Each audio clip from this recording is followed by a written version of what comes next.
The Lexus LX has long had good, strong LandCruiser genes, but it's also lacked the one thing to ensure it's taken seriously out here, until now. The big change is what's under there. The LX now gets the 4.5 litre V8 twin turbo diesel engine straight out of the 200 series LandCruiser. So obviously there's already plenty of 200 series in this car. It now gets, I guess, the most impressive bit, the thing that it's really needed to do this sort of stuff easily. So you've got a stonking amount of grunt, 200 kilowatts and a whopping 650 Newton meters. It gets along beautifully, smooth, refined. It's a terrific engine. So no problems with performance, but of course the big draw card with that diesel engine is fuel consumption. The 5.7 litre V8 petrol engine in the LX450, it was a thirsty beast. Yes, it got along nicely, but you used a lot of fuel doing it.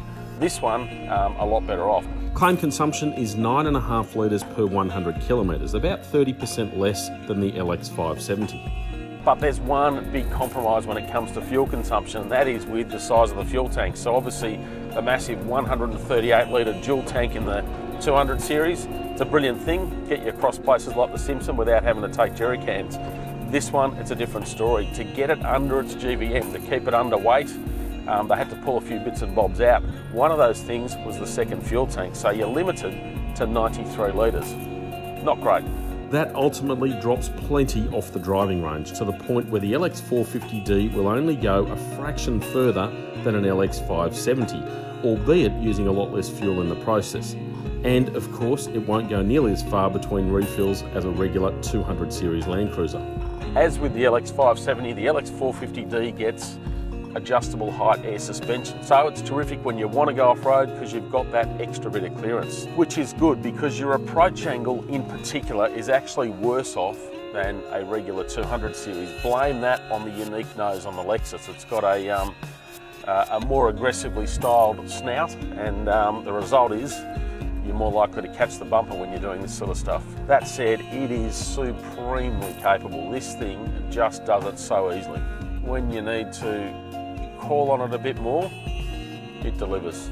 It is a seriously impressive beast in terms of what it'll do. And it's so comfortable doing it. It's got really nice body control when you're cruising along at 100, 130 in the Northern Territory, for example, and sits really nicely. But then you're doing this sort of stuff and it's got great articulation, so it deals with the bumps and so on really well.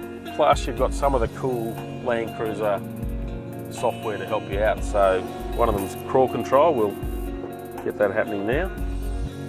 Grab low range, dial up crawl control, hit the button, and it's also got a way to tighten your turning circle, so you can activate it, put on full lock, and it starts locking up that inside rear wheel just to sort of drag you a little bit tighter. So if you are having to manoeuvre around tight spots, it helps you out a bit.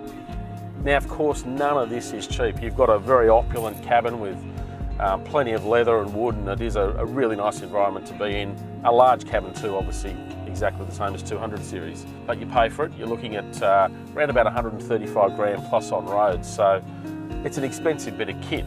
And you've also got to keep in mind that with this air suspension system, it's not going to be as easy to go and make the tweaks and tunes and jack it up and be a bit more adventurous with the gear you pop on it. It's just not really set up for that sort of thing. That said, if you want an extremely capable, extremely comfortable SUV that does 95% of what you need so easily, then this is a weapon. So the Range Rover has been king of the kids and the serious off-roaders, but now with the diesel engine, the LX gives it a good fight.